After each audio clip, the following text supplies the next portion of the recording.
travers la ville-province de Kinshasa, vous nous suivez à Brazzaville, vous nous suivez dans le monde. Bonjour, bonsoir à vous. Mais déjà, comprenez qu'ici, je suis à la foire internationale de Kinshasa parce que derrière moi, il y a un grand monument ici communément appelé à Kinshasa et qui est Fikine. Bien sûr, aujourd'hui, nous allons recevoir pour vous cet artiste sculpteur. C'est lui-même là, l'auteur de cette œuvre. Lui, on l'appelle le professeur Louvois André Mawidi, à qui nous allons avoir le temps de parler par rapport à ses œuvres. Suivez-moi et on se retrouve juste après. Bonjour papa.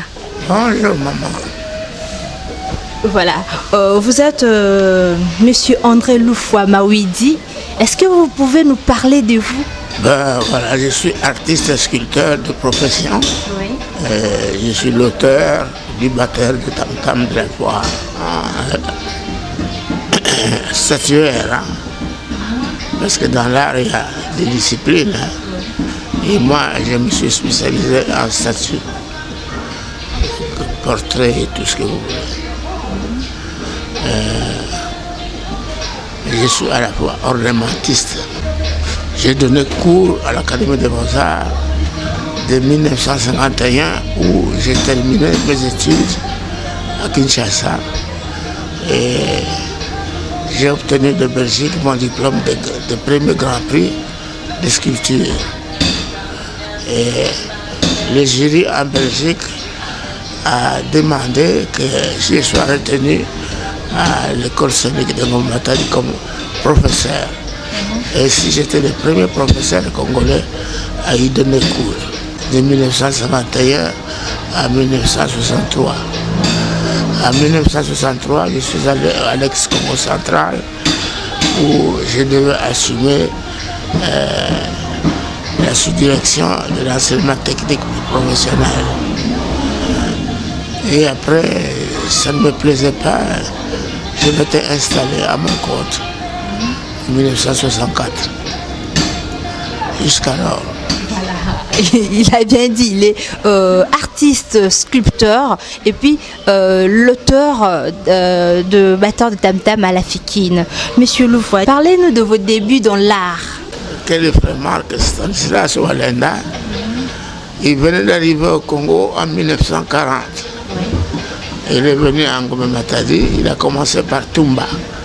Et à Tumba, c'était la maison de frères des écoles chrétiennes.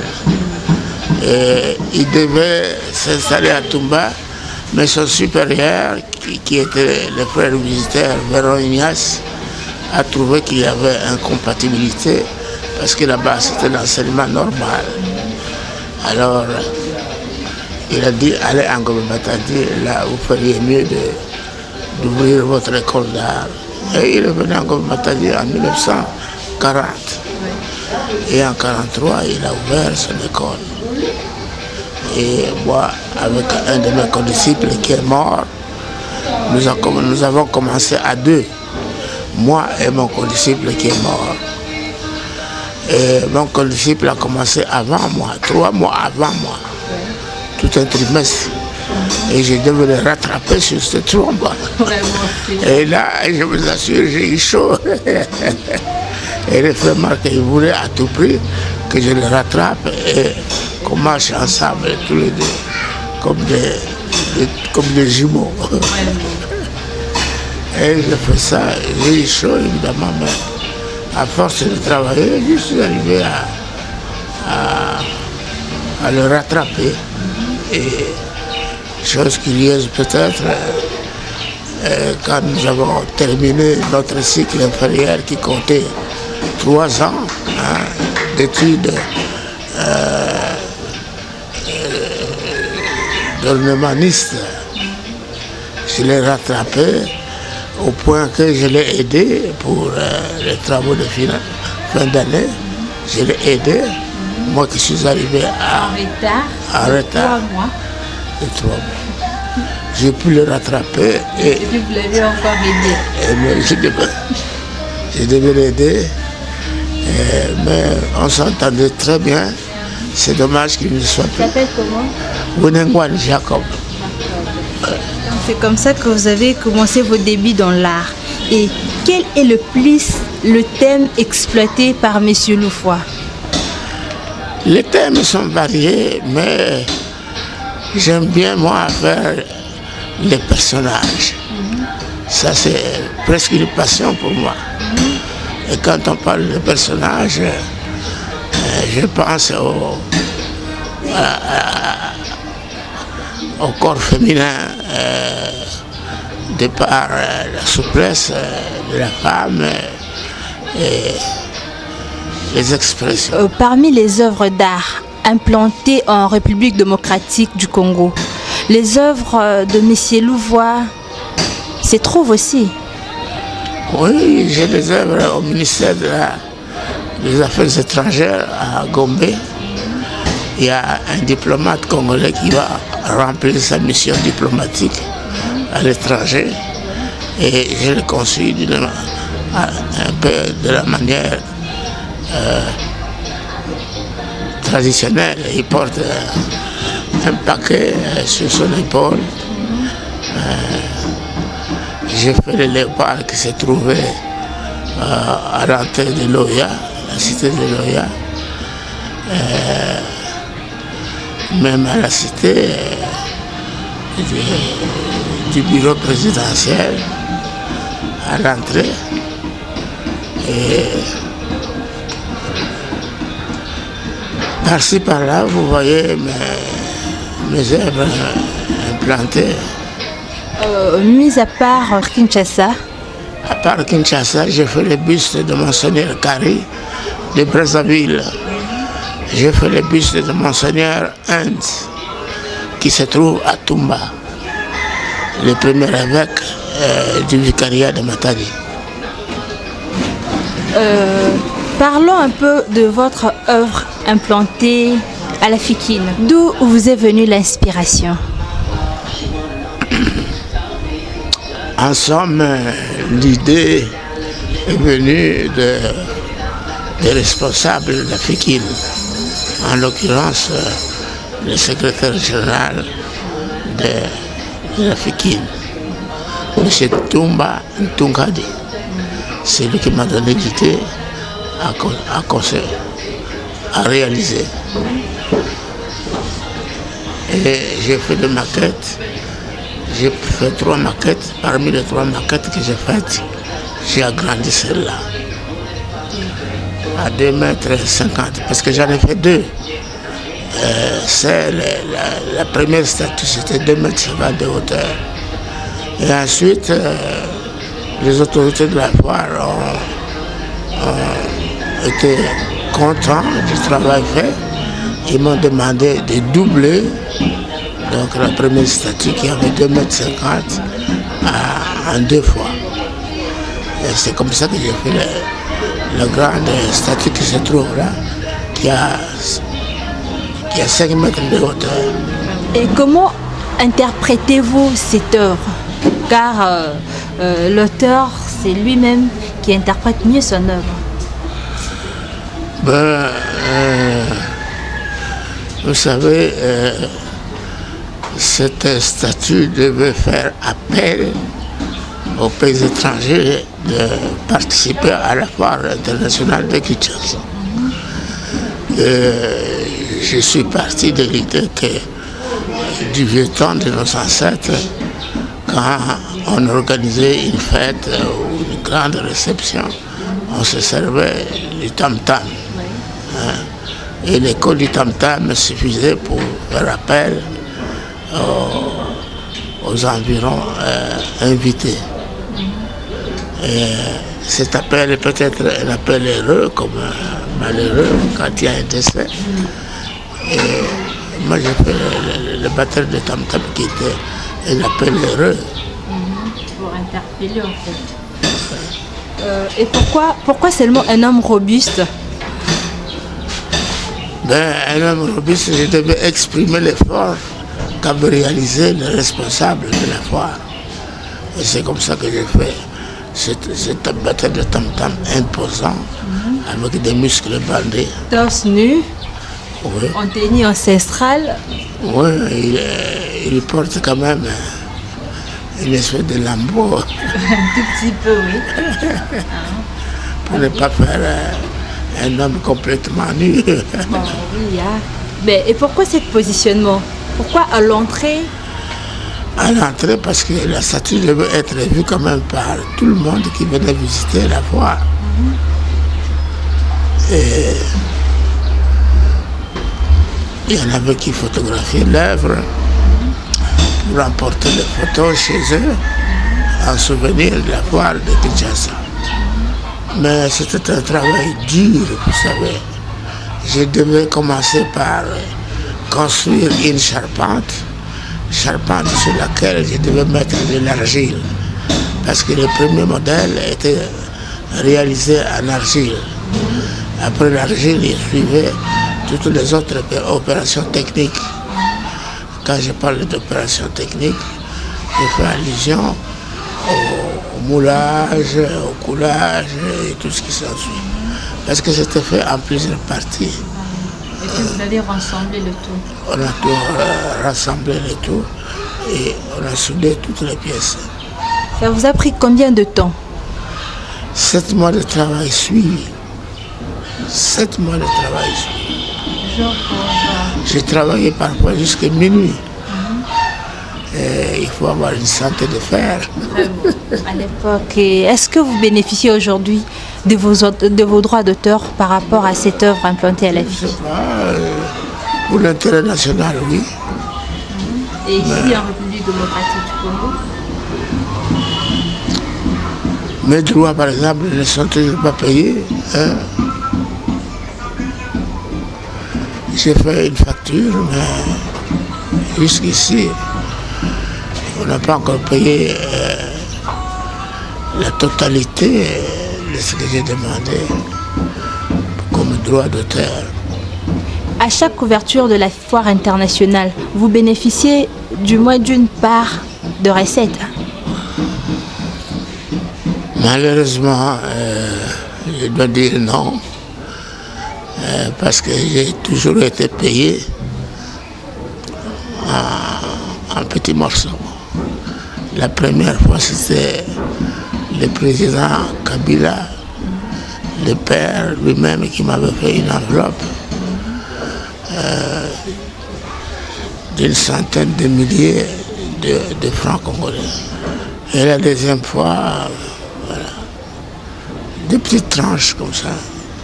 Jusqu'aujourd'hui, je dis bien, la totalité n'est pas encore payée. Et je continue à me débattre. Pour moi, le droit reste un droit.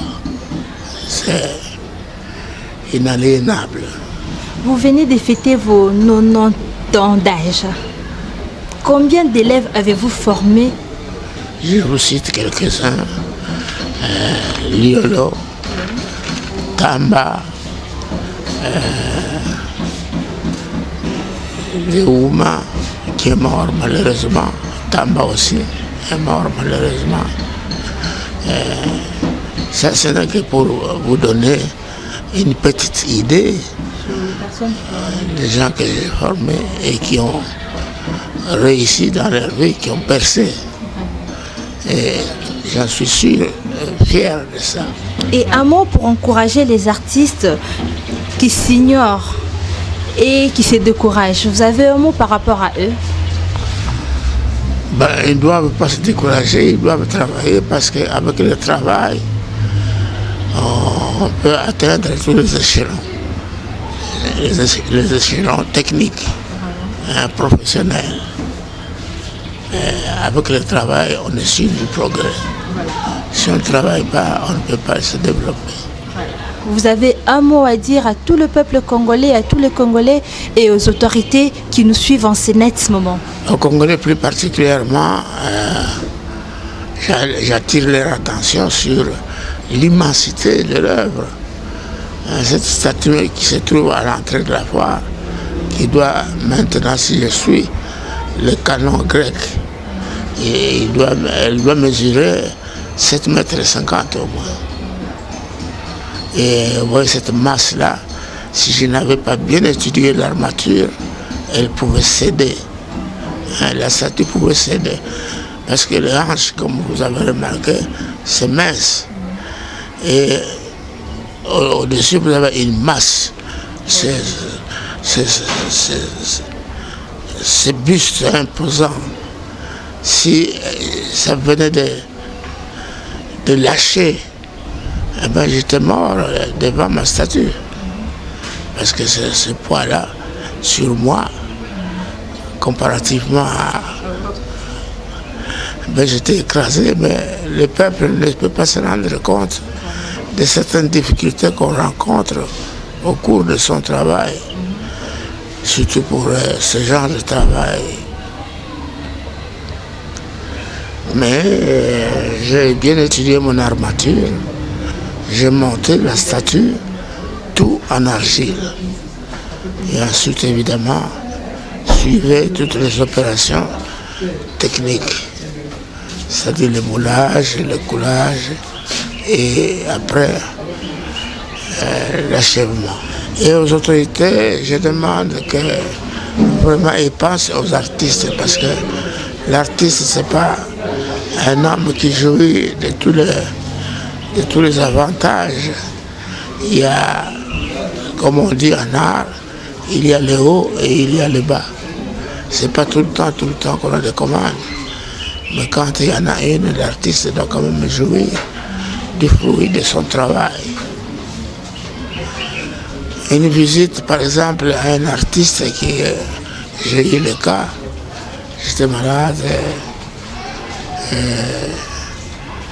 j'étais hospitalisé à la clinique Ngaliema.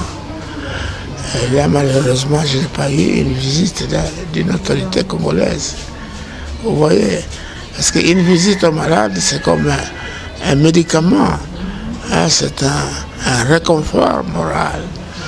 Et ça manque à nos autorités.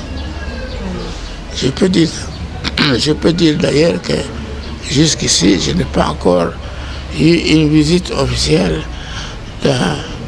d'une autorité congolaise, sauf André Kimbuta qui est venu me voir il y a quelques 2-3 semaines.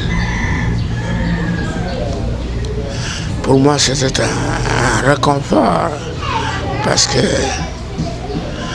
recevoir une visite d'une autorité, c'est autant dire recevoir des soins efficaces médicaux. Bonjour Monsieur Bénard Loufoua. Bonjour.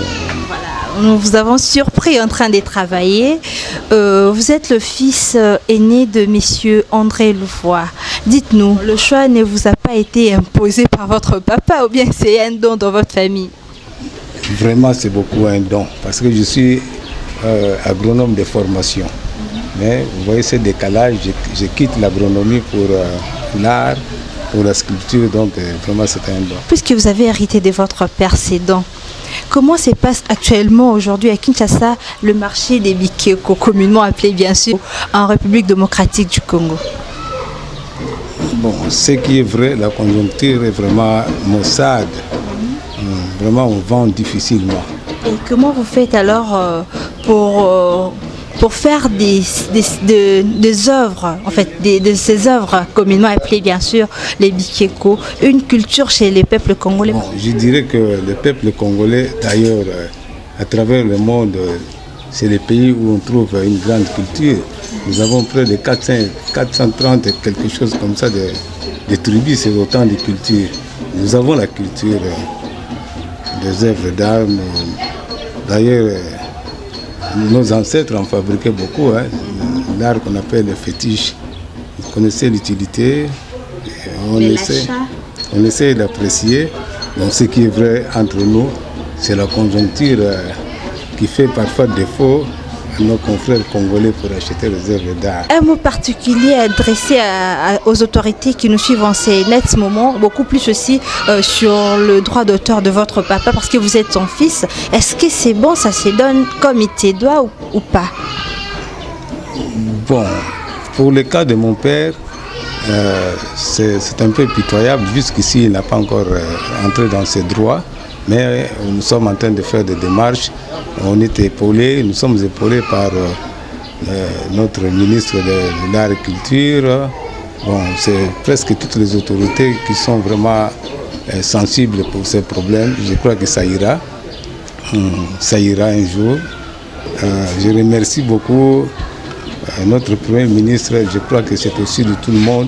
ce qu'il a fait pour l'art congolais. Vraiment, il a essayé de remonter, de favoriser les artistes, de populariser aussi l'œuvre congolaise, les œuvres congolaises. Merci beaucoup, Monsieur Bernard. Voilà, c'était là le professeur Louvois qui nous a parlé de cette œuvre que vous voyez derrière moi. En tout cas, ceci n'est pas Karamoko, Bakonzamboka, Bomeka un peu côté à droit de terre Oyo.